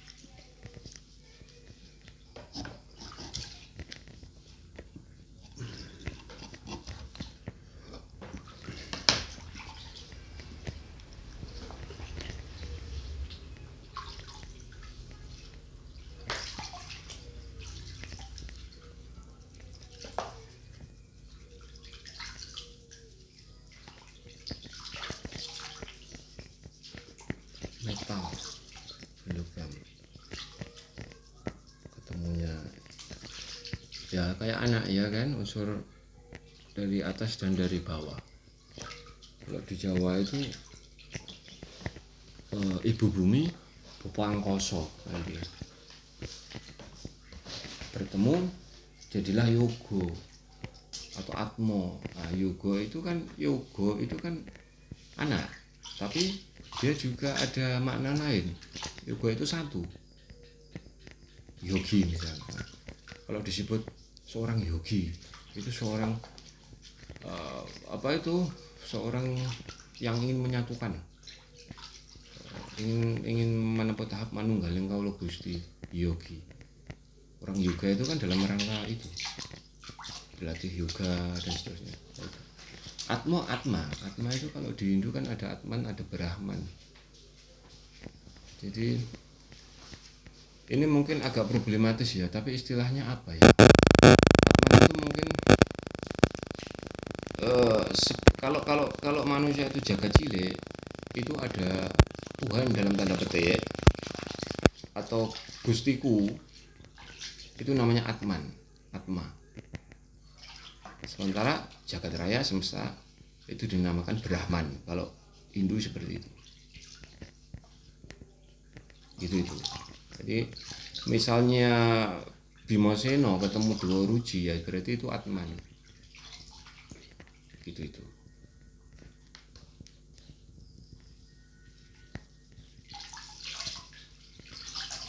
Katanya ada Gustiku, Gustimu, Gusti kita.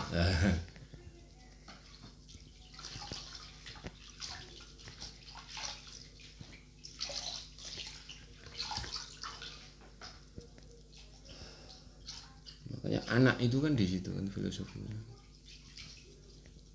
Makanya keris itu juga kayak anak, ya kan? Hasil dari pertemuan dari langit dan dari bumi ya, dua unsur itu kan.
Jadi kalau saya itu mungkin gini loh, memindahkan keris itu juga mengacu karakter daerah wilayah. Saya kira kalau keris Lajaran kayak tilam itu dari Jawa Timur, mungkin tangguhnya ya di kerajaan-kerajaan Jawa Timur, Majapahit sampai Singosari. Sementara yang Belo itu mungkin di Jawa Tengah. Ya kan, karakternya kan berbeda. Tahu orang Jawa Timur mungkin ya kayak Lajaran itu kan lugas-lugas saja kan. Nah, nek Belo ini kan kayak orang Jawa Tengah dan Jogja kan, beliau-beliau. Jadi orangnya nggak lugas gitu loh. Nah itu. Jadi memang kenapa biasanya tilam itu disebut lebih tua, keris yang tua itu ya karena asalnya dari Jawa Timur. Kerajaan-kerajaan seperti Majapahit, Singosari kan di Jawa Timur. Ya aku pernah baca nek dari Majapahit itu bentuknya lurus-lurus apa Iya. Lajaran. Lebih sederhana. Lajaran ini.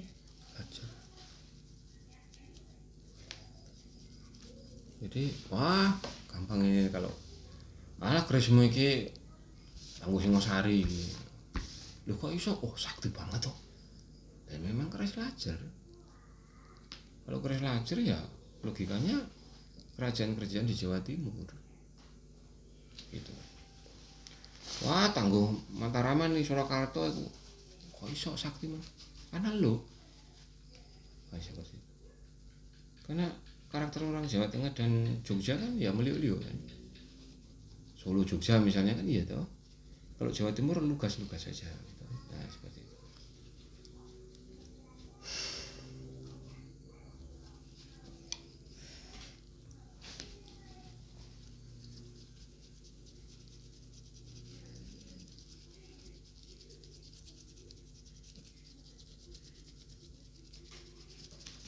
Jadi semacam simbol budaya ya.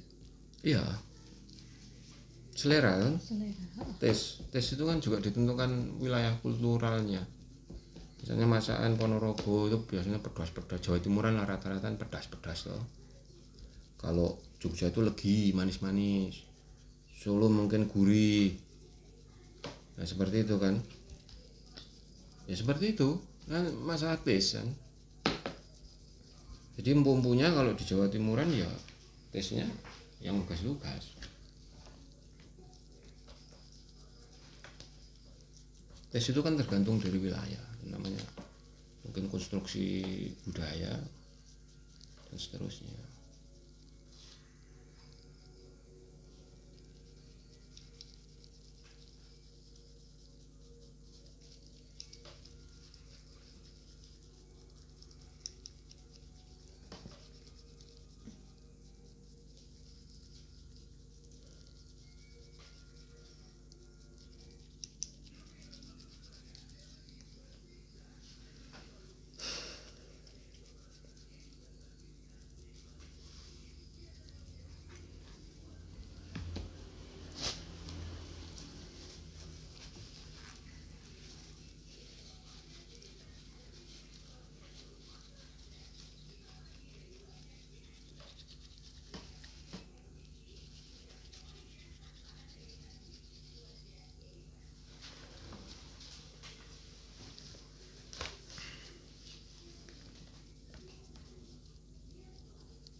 Empu Supo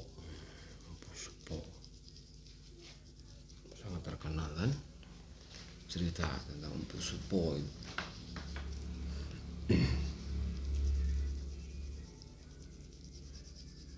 Seorang empu gandring.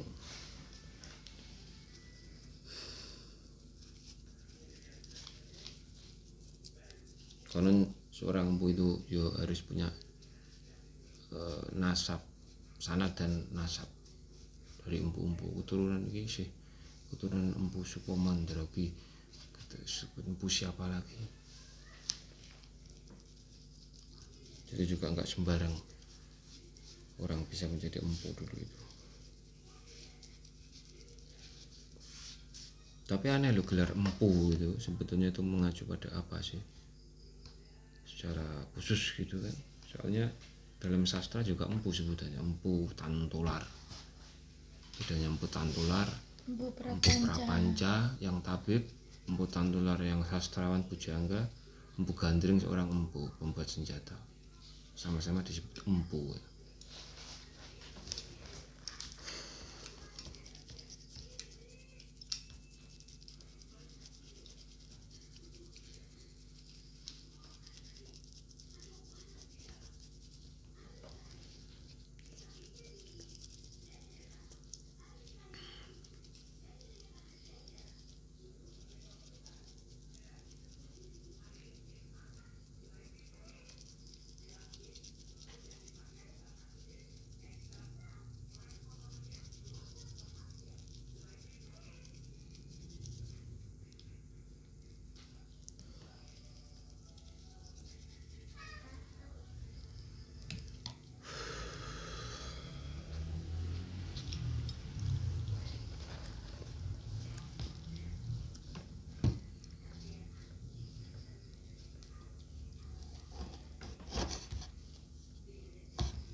Jurigo manjing warungko, warungko manjing Jurigo.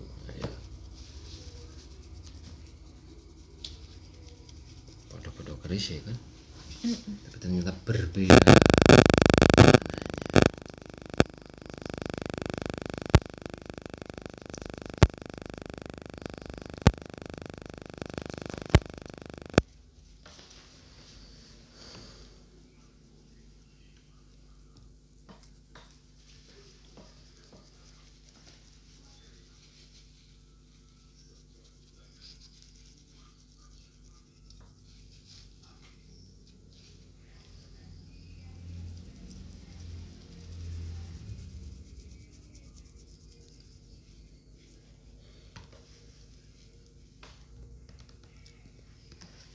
Iki pamare gak ketok. Suwe banget ini. Wis 3 generasi.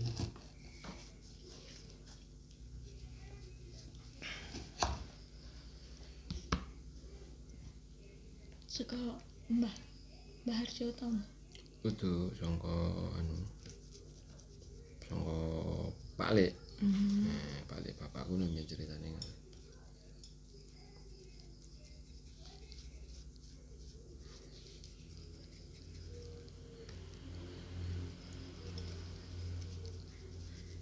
Kalau Ajeng itu diwarisi keris-keris seperti ini dan banyak.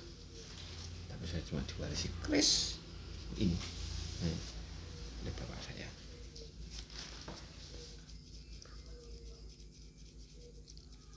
Tapi dulu ya ada beberapa jangkung, ada sudah nggak tahu kemana. Tinggal ini tersisa ini.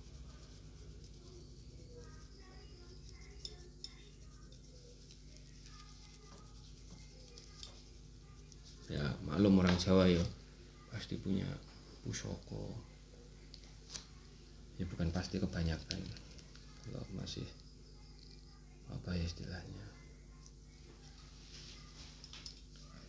agak paham dengan kejawaannya intinya begitulah.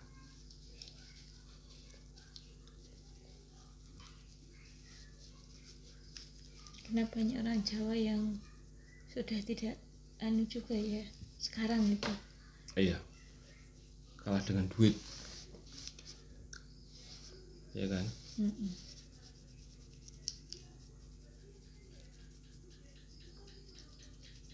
Wah Pak, ambok marisi lemah kayak duit kayak marisi keris. Itu kayak ceritanya Saridin itu. Oh iya, Saridin apa ya? Jadi sama kakaknya itu disuruh diwarisi, yang satu diwarisi tanah, yang satunya diwarisi keris. Tapi ternyata yang bejo itu yang diwarisi keris, karena begitu kerisnya dijual, hartanya melebihi harga tanah.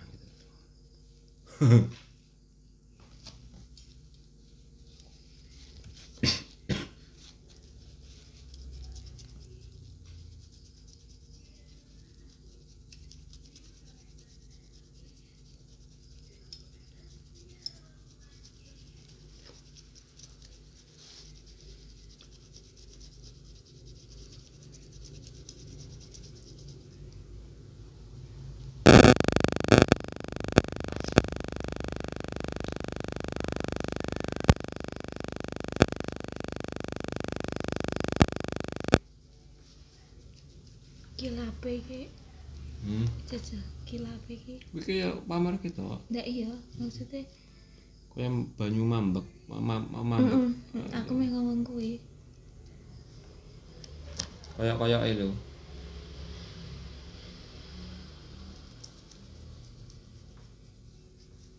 Biyen nek masih baru mesti wah apik tenan iki.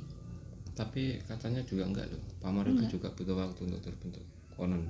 Iya. Kan prosesnya memang alami. Jadi ada yang tidak bilang langsung dibuat itu sudah terbentuk pamornya enggak ya? Ada yang bilang seperti itu. Tapi ya nggak ngerti. Penempaannya. Iya ngono ya kan. Ya kan otomatis nunggu waktu tuh aja ngono kae. Bare ditempa, jet diobong, jet celup ke banyu, jet. Nah, ngono kuwi kan. Kan juga butuh waktu toh untuk terbentuknya pamor itu.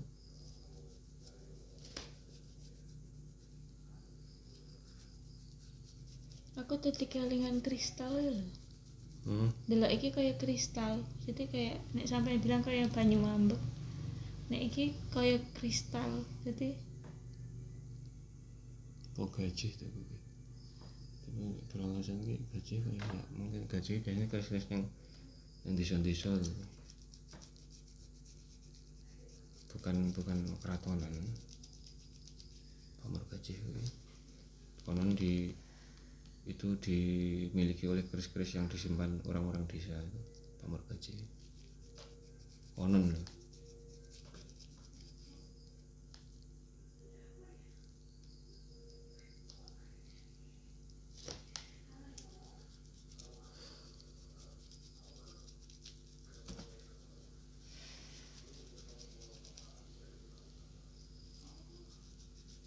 Tangguh daerah sepuh itu zaman sepuh butuh tangguh.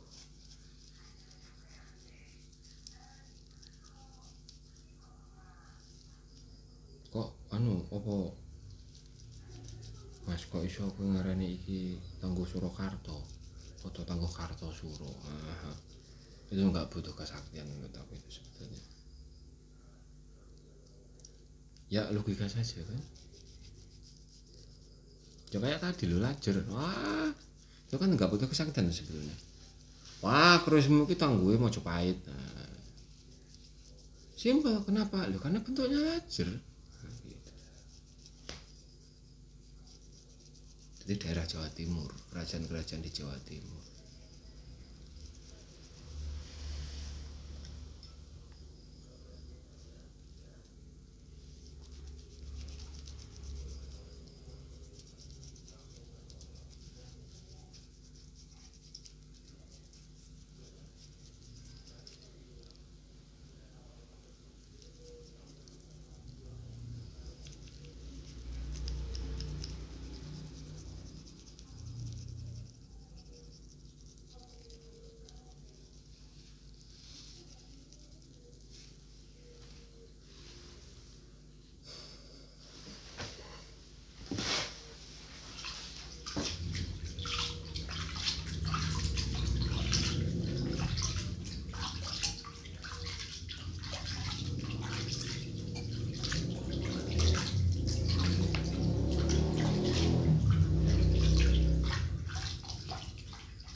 Pamor. kita apa? Enggak jelas banget.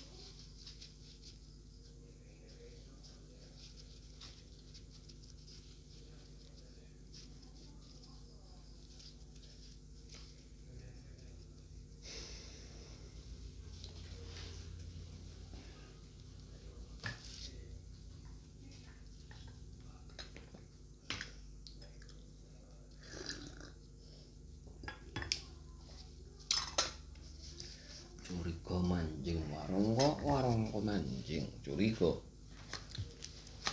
Hanya prosesnya seperti itu. Ada yang sifatnya curiga manjing warongko, ada yang warongko manjing curiga. Itu adalah perbedaan antara Ibnu Arabi kalau dalam tasawuf dan Al-Halaj. Hulul dan Wahdul Wujud.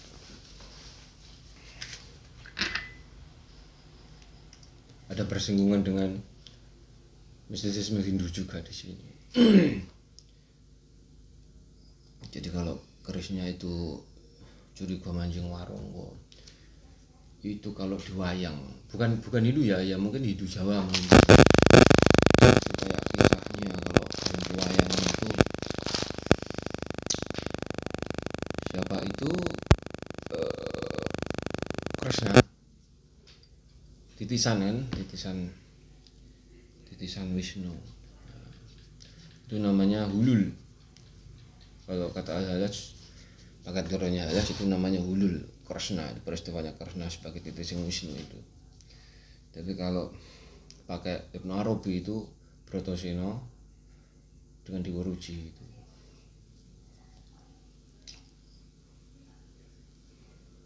Ya gitu bedanya di situ.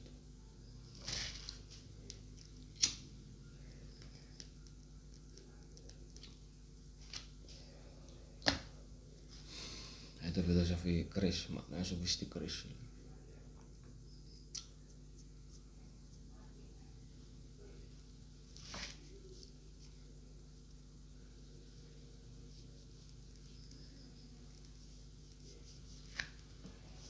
Ya kayak di Jawa saya sebenarnya hampir mirip-mirip juga kan. Kalau kata Nontoroto, Raden Panji Nontoroto itu penulis Surat Sasidi Jenar dan Musyawaratipun Para Wali itu kan. Nah ini yang menarik juga. Sebetulnya banyak orang yang salah kaprah tentang Sasidi Jenar. Karena kebanyakan yang dipahami tentang Sasidi Jenar itu adalah Sasidi Jenar versi Raden Panji Nontoroto. Gitu loh.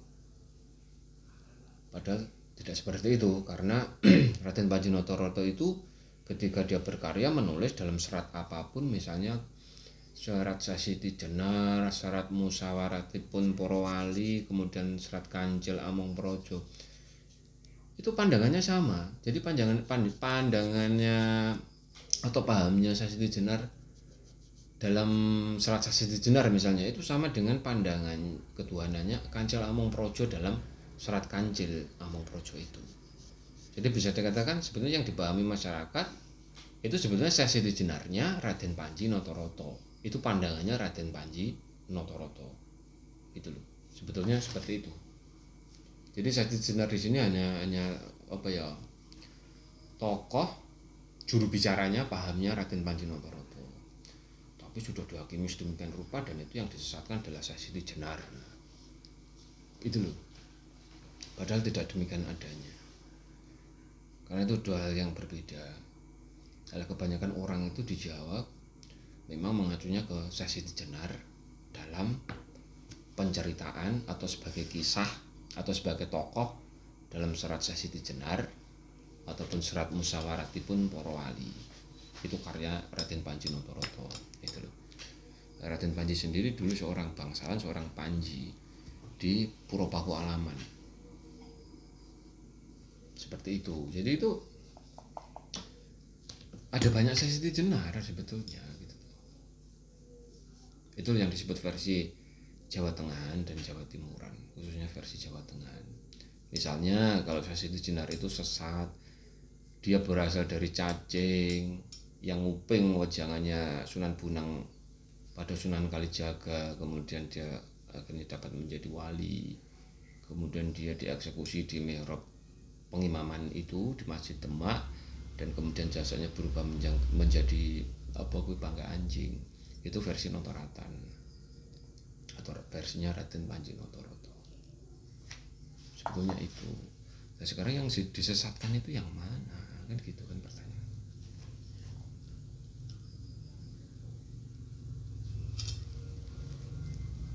Nah, apa tadi sama di Jawa seperti itu.